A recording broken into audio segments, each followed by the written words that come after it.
Mysteries await just a page away. Ready to dive in? Welcome to The Book Reader, where stories unfold one enchanting page at a time. Subscribe now and unlock the magic. Night Without End by Alistair MacLean. Night Without End. Chapter 12, Saturday, 12:15 p.m., 12:30 p.m. The Citroën was traveling in a most erratic fashion. One moment slowing down almost to a stop, the next jerking forward and covering perhaps 20 to 30 yards at a rush. Although we couldn't see the glacier surface at that distance, it was obvious that the driver was picking his way round ice mounds and threading along between fissures at the best speed he could manage. But his average speed was very low. It would probably take him almost 5 minutes to reach that point opposite us, where the glacier fell away sharply to the left towards the outer angle of the dogleg halfway down towards the fjord. All these things I noted mechanically without in any way consciously thinking of them. All I could think of was that Smallwood and Karasmi had outwitted us right up to the last. Almost certainly I could understand now they had seen and been warned by the rockets Hillcrest had fired to give the Scimitar our position, and decided to give that side of the glacier the widest possible berth. But the reasons no longer mattered a damn. All that mattered was the accomplished fact, and the fact was that Corazzini and Smallwood could no longer be stopped, not in the way we had intended. Even yet, of course, they could be stopped, but I had no illusions but that that would be at the cost of the lives of the 2 hostages in the tractor. Frantically, I tried to work out what to do for the best. There was no chance in the world that we might approach them openly over the glacier.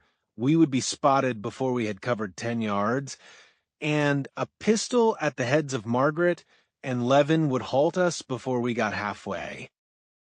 If we did nothing, let them get away. I knew the hostages' chances of survival were still pretty slim. That trawler would almost certainly have a name or number or both, and I couldn't see Smallwood letting them make an identification of the trawler and then come back to report to us, and to all the waiting ships and planes in the Davis Strait Baffin Sea area.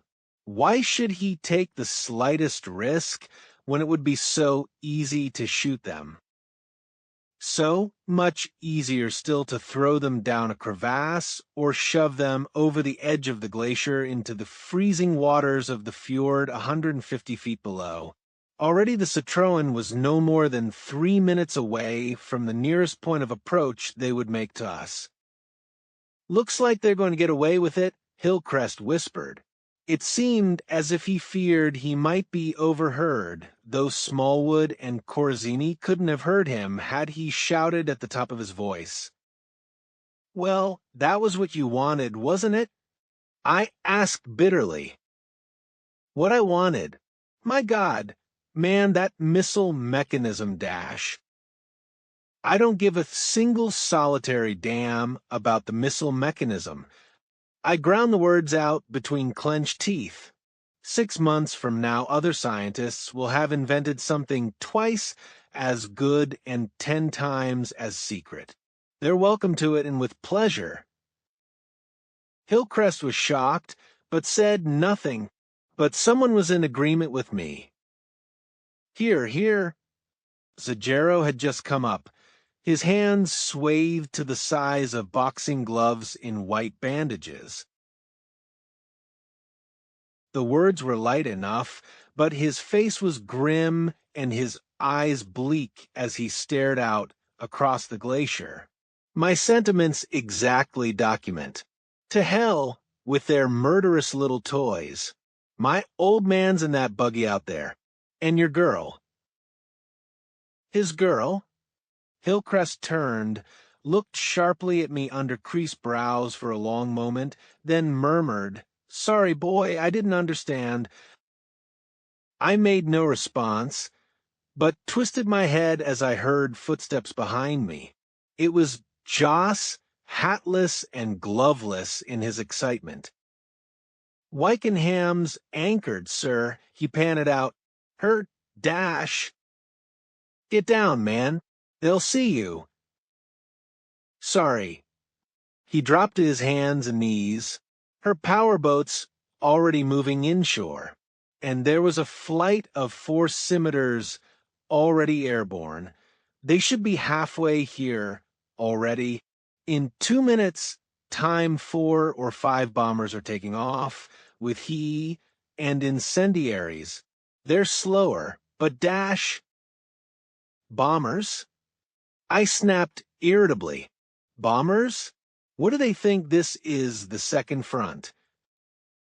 No, sir, they're going to clobber the trawler if Smallwood gets away with that missile mechanism. They won't get 100 yards. The hell with their missile mechanism. Do human lives mean nothing to them? What is it, Jackstraw? Lights, Dr. Mason. He pointed to the spot on the fjord wall where the men from the trawler had already covered 2/3 of the horizontal and vertical distance to the end of the glacier, signaling, I think. I saw it right away, a small light but powerful, winking irregularly. I watched it for a few moments, then heard Joss's voice. It's Morse, but it's not our Morse, sir. They're hardly likely to signal in English just for our benefit, I said dryly. I tried to speak calmly, to hide the fear, the near despair in my mind, and when I spoke again my voice, I knew, was abnormally matter-of-fact. It's the tip-off to our friends Smallwood and Corazzini. If we can see the men from the trawler, it's a cinch the men from the trawler can see us. The point is, do Smallwood and Corazzini understand them? 5 seconds later, I had my answer in the form of a suddenly deepening roar coming to us across the glacier from the engine of the Citroën. Corazzini.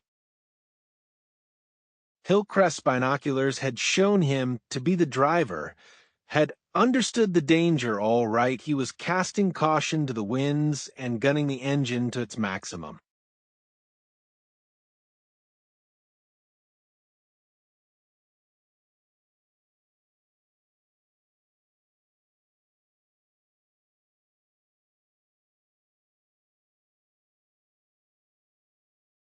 He must have been desperate to the point of madness.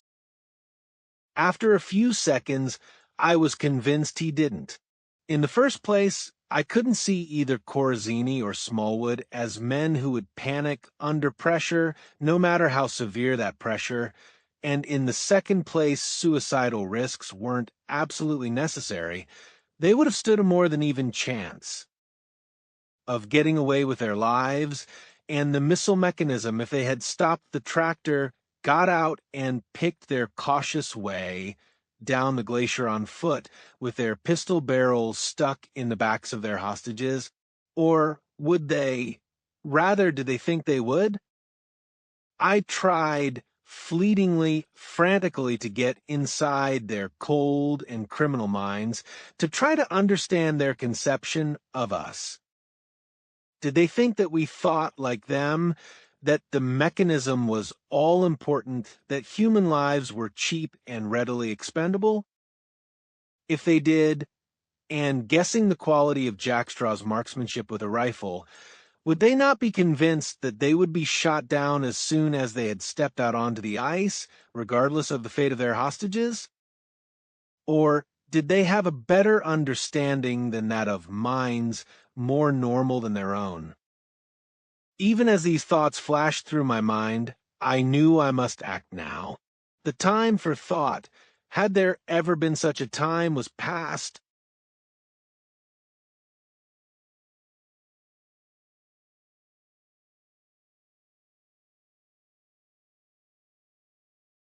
If they were left to continue in the tractor, they would either kill themselves on the glacier, or if by a miracle they reached the bottom safely, they would then kill their hostages. If they were stopped now, there was a faint chance that Margaret and Levin might survive, at least for the moment. They were Smallwood's and Corazzini's only two trump cards, and would be kept intact as long as lay within their power, for they were their only guarantee of escape. I just had to gamble on the hope that they would be desperately reluctant to kill them where they were now, still a mile from the end of the glacier. And the last time I had gambled, I had lost. "Can you stop the tractor?" I asked Jack Straw, my voice a flat, lifeless monotone in my own ear. He nodded, his eyes on me. I nodded silently in return.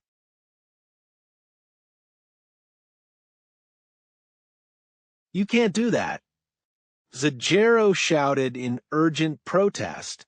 The drawl had gone for the first time ever. "They'll kill them. They'll kill them.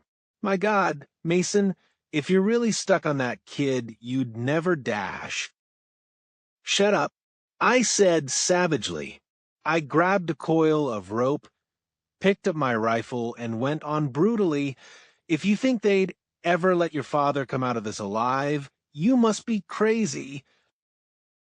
A second later, I was on my way, plunging out into the open across the narrow 30-yard stretch of ice that led into the first of the fissures, wincing and ducking involuntarily as the first.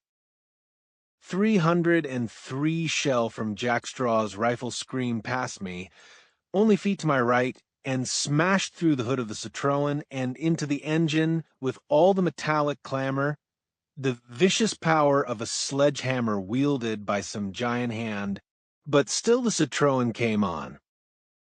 I leapt across a narrow crevasse, steadied myself, glanced back for a moment, saw that Hillcrest, Joss Zajero, and a couple of Hillcrest's men were following, then rushed on again, weaving and twisting my way through the cracks and mounds in the ice. What was Zajero doing there? I asked myself angrily. Unarmed, with two useless hands that could hold no firearm, he was nothing but a liability. What could any man do with ruined hands like those? I was to find out just what a man with ruined hands could do. We were running straight across the narrowest neck of the glacier, making straight for the spot where the tractor would arrive if it survived Jack Straw's attempts to halt it. Jack Straw was firing in a line well above us now, but we could still hear the thin, high whine of every bullet, the metallic crash as it struck the Citroën. Every bullet went home, but that engine was incredibly tough.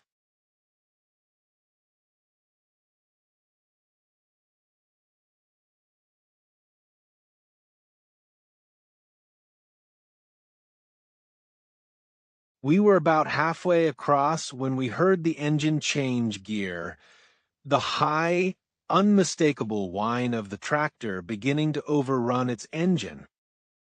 Corazzini, I could clearly see him now, even without the aid of binoculars, must have found himself losing control on the steepening slope and was using the engine to brake the Citroën.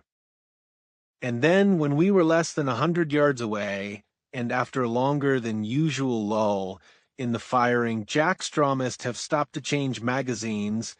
The sixth shell smashed through the riddled hood, and the engine stopped as abruptly as if the ignition had been switched off.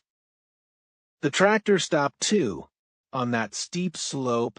This was surprising, the last thing I would have expected, but there was no doubt that not only had it stopped, but that it had been stopped deliberately.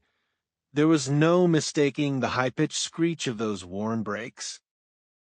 And then I could see the reason why. There was some violent activity taking place in the driving cabin of the tractor. And as we neared a maddeningly slow process, there were dozens of crevasses to be jumped, as many more to be skirted. We could see what it was. Corazzini and Solly Levin were struggling furiously, and from 30 or 40 yards, it seemed, incredibly enough, that Solly Levin was getting the better of it. He had flung himself completely on top of Corazzini where the latter sat behind the wheel, and was butting him savagely in the face with the top of his bald head, and Corazzini, trapped in the narrow space, could find no room to make use of his much greater strength. Then, abruptly, the door on the driver's side burst open. We could see it clearly, having been lower down than the tractor when it had stopped. We were approaching it now, almost head-on, and the two men fell out fighting and struggling furiously. We could see now why Levin had been using his head. Both hands were bound behind his back.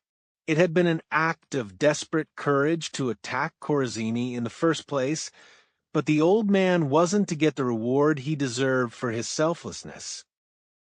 Even as we came up to them, Corazzini got his automatic clear and fired down point blank at Solly Levin, who was lying helplessly on his back, but still gamely trying to get a leg lock. On the bigger man, I was a split second too late in getting there, even as I crashed into Corazzini and sent his automatic flying away to slide down the glacier. I knew I was too late. Solly Levin was a crumpled, little blood-stained figure lying on the ice even before Corazzini's gun went slithering over the edge of a crevasse. And then I felt myself being pushed to one side, and Johnny Zagero was staring down at the outspread stillness of the man huddled at his feet. For what seemed an eternity, but was probably no more than 3 seconds, he stood there without moving. Then, when he turned to Corazzini, his face was empty of all expression. It might have been a flash of fear, of realization that he had come to the end of his road that I saw in Corazzini's eyes, but I could never swear to it. The turn of his head, the sudden headlong, for the shelter of the ice-covered moraine rocks by the side of the glacier, 10 yards away, were so swift that I could be certain of nothing. But swift as he was, Zagero was even swifter. He caught Corazzini before he had covered 4 yards, and they crashed to the glacier together, clawing, punching, and kicking in the grim, desperate silence of men who know that the winner's prize is his life. "Drop that gun." I whirled round at the sound of the voice behind me, but all I could see at first was the white, strained face of Margaret Ross, the brown eyes dulled with sickness and fear. Involuntarily, I brought up the rifle in my hands. "Drop it." Smallwood's voice was curt, deadly, his face barely visible behind Margaret's shoulder as he peered out through the canvas screen at the rear of the tractor cabin. He was completely shielded by her body. It was typical of the man's cunning, his ice-cold calculation, that he should have waited until our attention was completely distracted before making his move. "And your friend. Quickly now." I hesitated, glanced at Hillcrest, the only other man with a weapon, to see how he was placed, then jerked my head back again as there came a sudden plop from the silenced automatic and a sharp cry of pain from Margaret. She was clutching her left arm just below the elbow. "Quickly," I said. "The next one goes through her shoulder." His voice was soft with menace, his face implacable. Not for a moment did I doubt that he would do exactly as he said. The clatter of Hillcrest's rifle and mine falling on the ice came in the same instant. "Now kick them over the edge of that crevasse." We did as he said and stood there powerless to do anything except watch the savage, mauling fight on the glacier. Neither man had regained his feet since the struggle had begun. The ice was too slippery for that, and still they rolled over and over, first one on top, now the other. Both were powerful men, but Zagero was severely handicapped by the exhaustion of the terrible night's march that lay behind him, by his crippled, useless hands.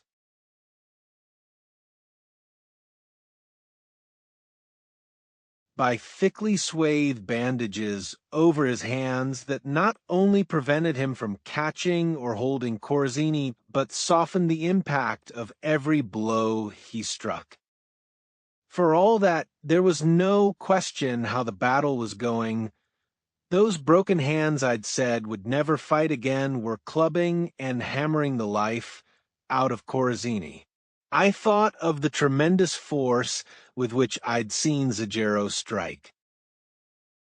A blow only the previous morning, and felt a momentary flash of pity for Corzini. Then I remembered he was just as Smallwood was, that Smallwood was prepared to kill Margaret with as little compunction as he would snuff out the life of a fly.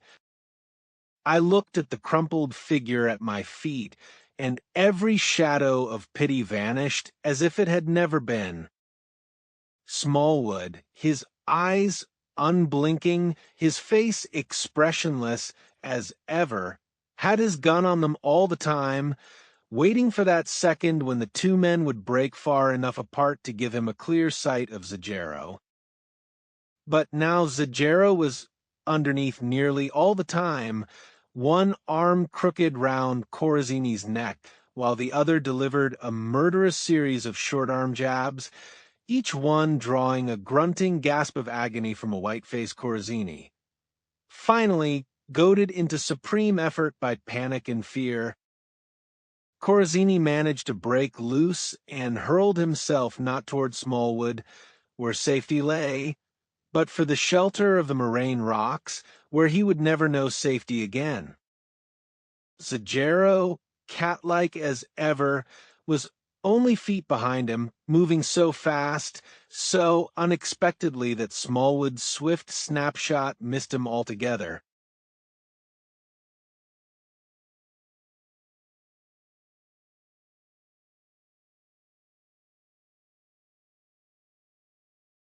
Call your friend Nielsen.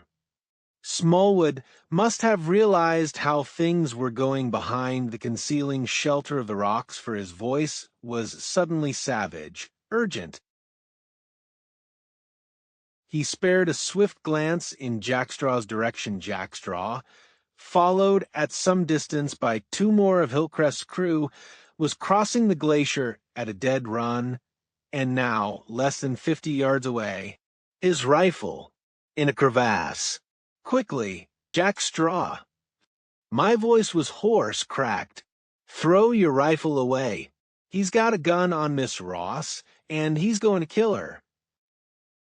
Jackstraw braked, slipped on the ice, halted, and stood there for a moment irresolute, and then, at my repeated desperate cry, carefully, deliberately dropped his rifle into a nearby fissure and came slowly on to join us.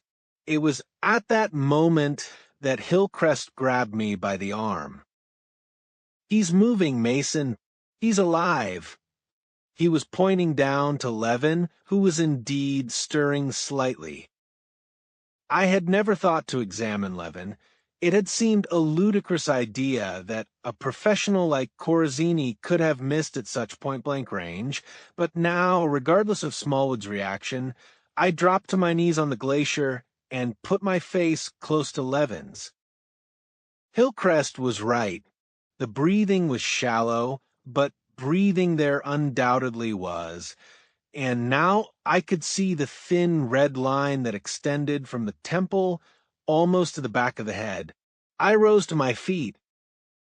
Creased, concussed probably, that's all. Involuntarily, I glanced over my shoulder towards the rocks.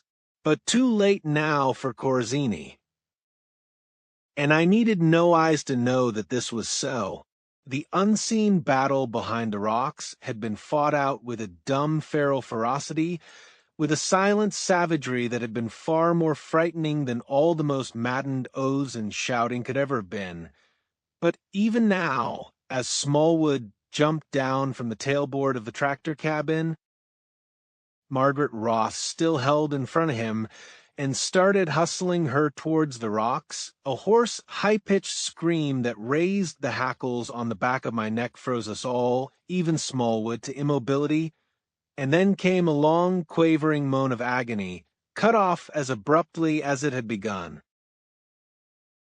And now, there's no more screaming or moaning, no more slipping of feet on ice, no more gasping or frenzied flurries bespeaking the interchange of desperate blows. There's only silence, a silence chillingly broken by regular rhythmic pounding blows like the stamping feet of a pile driver. Smallwood had recovered, had just reached the rocks when Zajero came out to meet him face to face. Smallwood moved to one side, his gun covering him. As Zajero came slowly towards us, his face cut and bruised, his blood saturated, bandaged, hands hanging by his sides, with 2 long ribbons of red-stained bandage trailing on the ice behind him. Finished. I asked. Finished. Good. I said and meant it. Your father's still alive, Johnny. Scalp wound, that's all. His battered face transformed. First by disbelief, then by sheer joy, Zajero dropped on his knees beside Solly Levin. I saw Smallwood line his pistol on Zajero's back. Don't do it, Smallwood. I shouted. You'll only have 4 shells left. His eyes swiveled to my face, the cold, flat eyes of a killer. Then the meaning of my words struck home, his expression subtly altered, and he nodded as if I had made some reasonable suggestion. He turned to Jackstraw, the nearest man to him, and said, "Bring out my radio." Jackstraw moved to obey, and while he was inside the cabin, Zajero rose slowly to his feet. "Does look like I was a mite premature," he murmured. He glanced towards the rocks, and there was no regret in his face, only indifference. "Half a dozen witnesses, and you all saw him beating himself to death. You're next, Smallwood." "Corazzini was a fool," Smallwood said contemptuously. The man's cold-blooded callousness was staggering. "I can easily replace him. Just leave that radio here, Nielsen, and join your friends, while I join mine." He nodded down the glacier. "Or perhaps you hadn't noticed?" And we hadn't, but we noticed it now. All right, the first of the party from the trawler climbing onto the ice at the precipitous tip of the glacier. Within seconds, half a dozen of them were on the ice, running, stumbling, falling, picking themselves up again as they clawed their way up the slippery ice with all the speed they could muster. Reception committee." Smallwood permitted himself the shadow of a smile. "You will remain here while Miss Ross and I make our way down to meet them. You will not move. I have the girl." Victory, complete and absolute victory, was in his grasp, but his voice, his face were again devoid as ever of all shadow of expression or feeling. He stooped to pick up the portable radio, then swung round and stared up into the sky. I had heard it too, and I knew what it was before Smallwood did, because it was a factor that had never entered into his calculations. But there was no need for me to explain. Within seconds of hearing the first high screaming whine from the south of flight, of 4 lean, sleek, deadly scimitar jet fighters whistled by less than 400 feet overhead, banked almost immediately, broke formation, and came back again, speed reduced, flying a tight circle over the tongue of the fjord. I don't like planes, and I hate the sound of jets, But I had never seen so welcome a sight, heard so wonderful a sound in all my life. Jet fighters, Smallwood. I cried exultantly. Jet fighters from a naval carrier. We called them up by radio.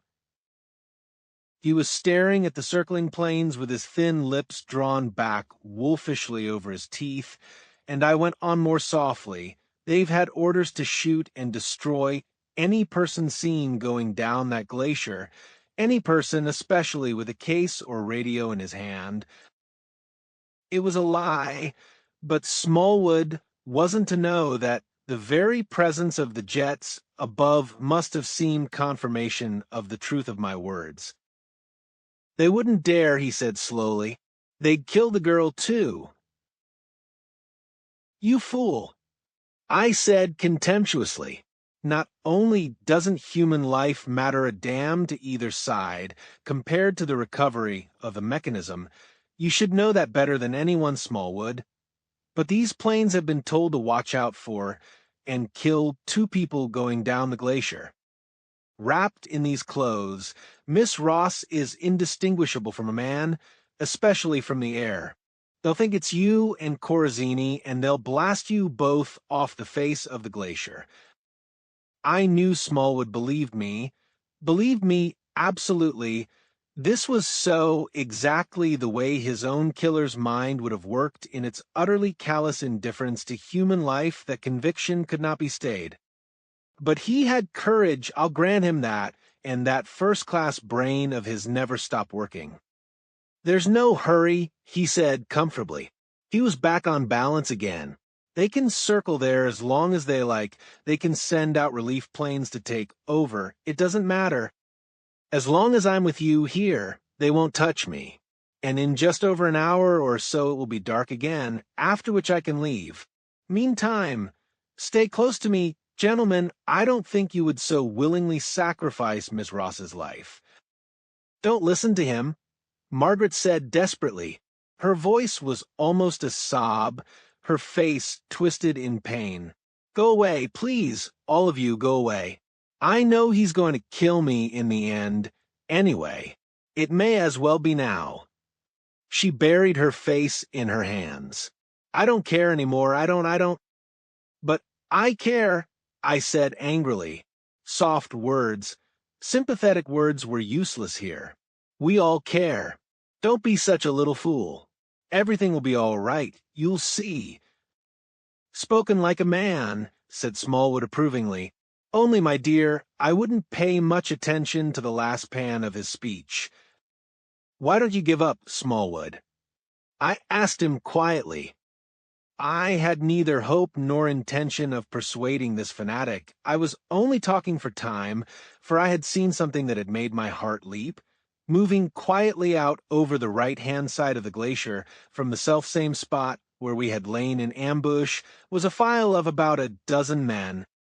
Bombers have already taken off from the carrier, and believe me, they're carrying bombs. Bombs and incendiaries.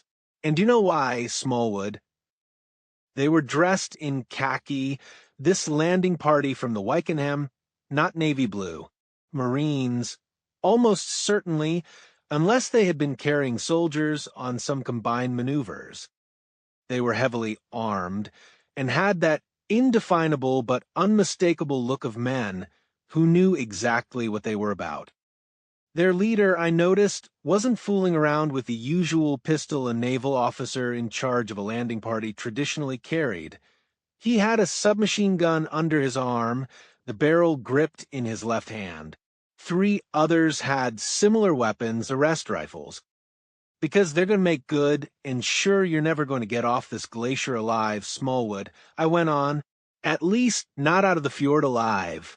Neither you, nor any of your friends coming meet you, nor any of the men waiting aboard that trawler down there. God, how slowly they were coming. Why didn't one of their marksmen with a rifle shoot Smallwood there? And then, at that moment, the thought that a rifle bullet would have gone clear though Smallwood and killed the girl held so tightly in front of him never occurred to me.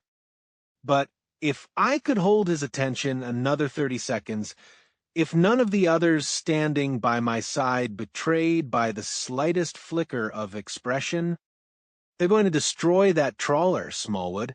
I rushed on quickly.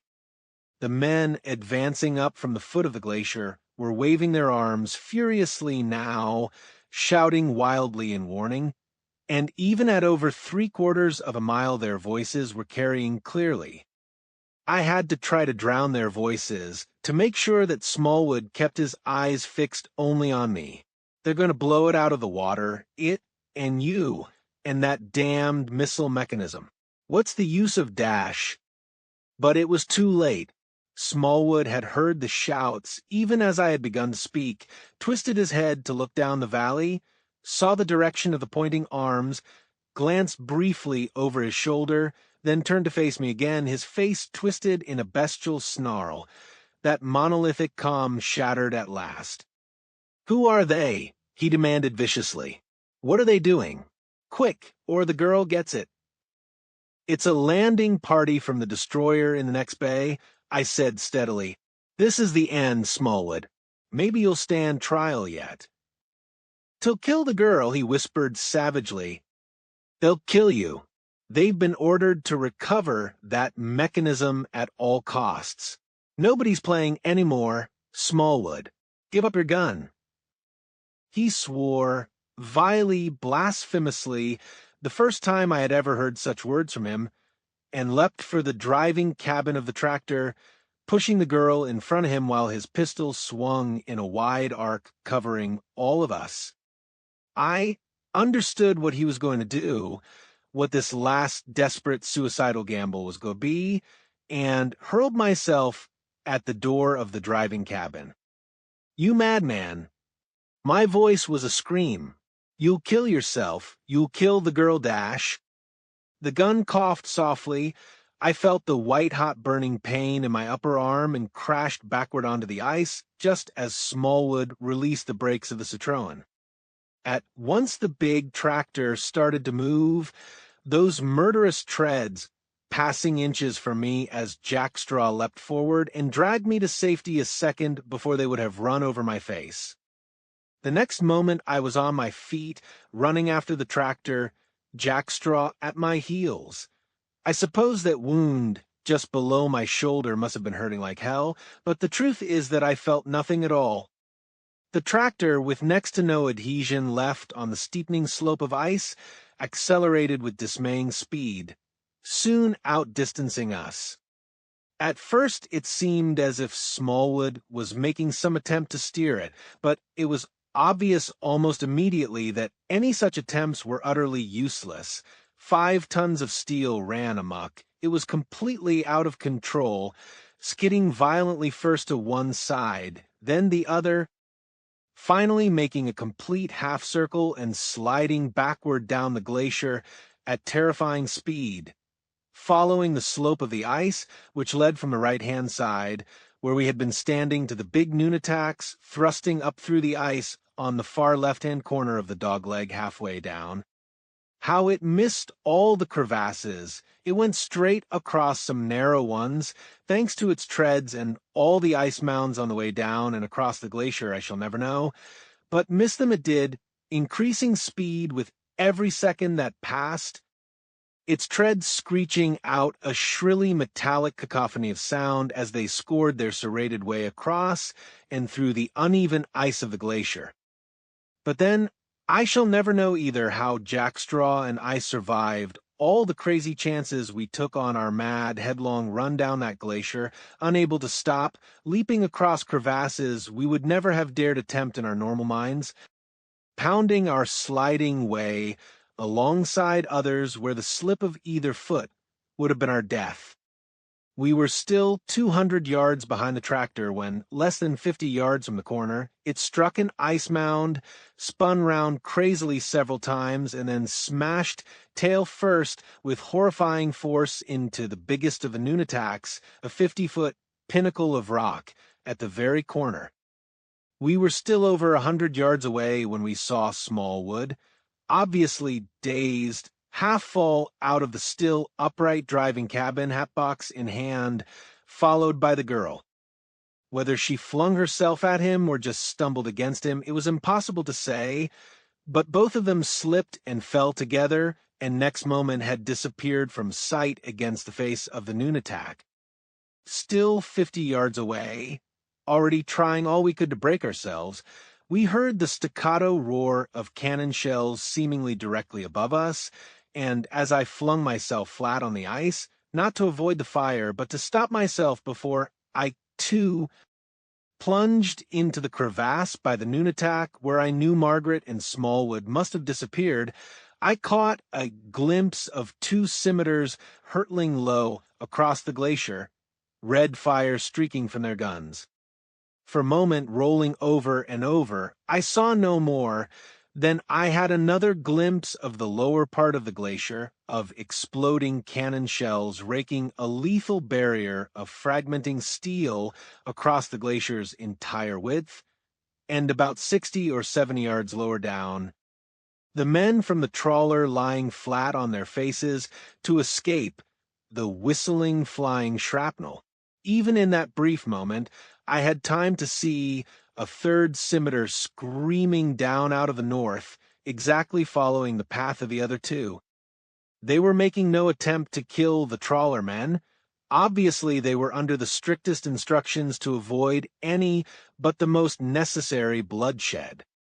And it wasn't necessary. If ever anything was crystal clear, it was the fact that we weren't going to have any trouble at all from those trawlermen. Both men and trawler could depart now, unmolested. With the missile mechanism beyond their reach, they no longer mattered.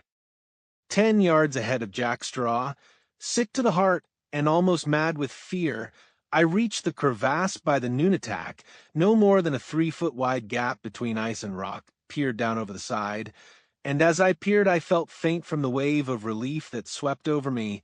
The crevasse, narrowing as it went down to not much more than 2 feet, ended about 15 feet down in a solid shelf of rock, a ledge sculpted by thousands of years of moving, grinding ice. Margaret and Smallwood were still on their feet, shaky, I could see, but seemingly unharmed. It had been a short drop, and they could have slowed their descent by pressing against both sides of the crevasse as they fell. Smallwood, flattened lips drawn back over his teeth, was staring up at me, his pistol barrel pressed savagely against Margaret's temple. "A rope, Mason," he said softly. "Get me a rope. This crevasse is closing. The ice is moving." And I knew it was. All glaciers moved, some of them on this West Greenland coast, with astonishing speed. The great Upernivik Glacier, farther north, covered over 4 feet every hour. As if in confirmation of his words, the ice beneath my feet groaned and shuddered and slid forward a couple of inches. "Hurry up." Smallwood's incomparable nerve held to the last.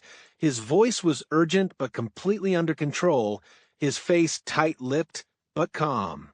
"Hurry up, or I'll kill her." I knew he meant it absolutely. "Very well," I said calmly. My mind felt preternaturally clear. I knew Margaret's life hung on a fraying thread, but I had never felt so cool, so self-possessed in my life. I unwound the rope round my shoulders. "Here it comes." He reached up both hands to catch the falling rope. I took a short step forward and then, stiff-legged and with my hands pressed close to my sides, fell on top of him like a plummeting stone. He saw me coming, but with the tangle of the rope and the narrowness of the crevasse, he had no chance to get clear. My feet caught him on the shoulder and outstretched arm, and we crashed onto the ledge together.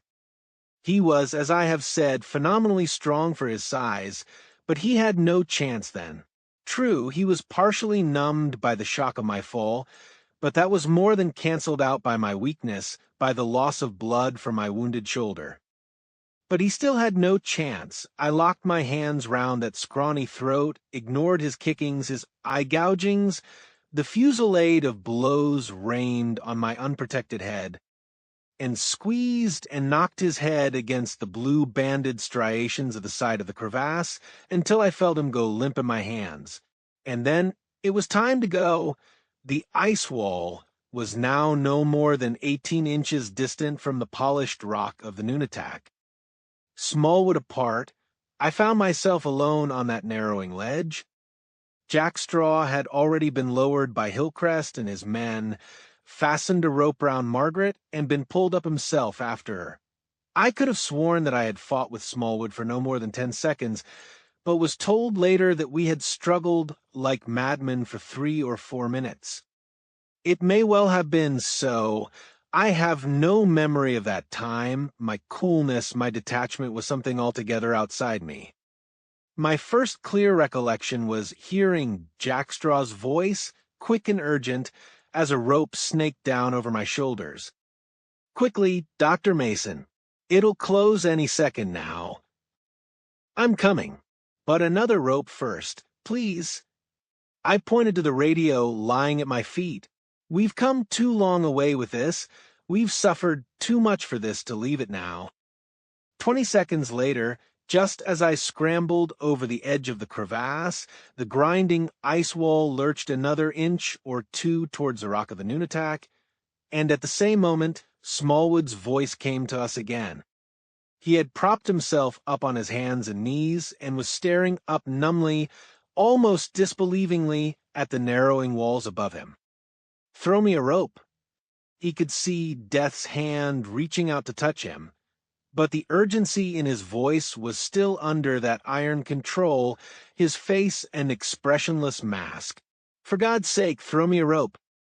I thought of the trail of death Smallwood had left behind him, of the plane's dead captain, the 3 dead crew members, Colonel Harrison, Brewster, and Mrs. Dansby Gregg, of how close to the brink of death he had brought Marie Lugard and Mahler, of how often he had threatened death to the girl, now trembling violently in the crook of my arm.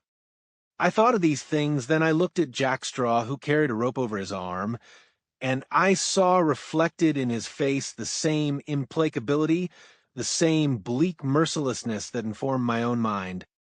And then Jack Straw moved towards the brink of the crevasse, lifted the tightly coiled rope high above his head, hurled it down on top of the man below, and stepped back without a word.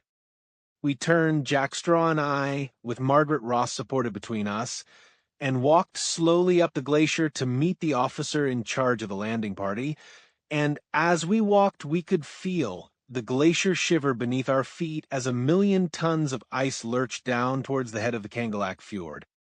The end. And that marks the end of the current chapter. Thank you for listening to The Book Reader.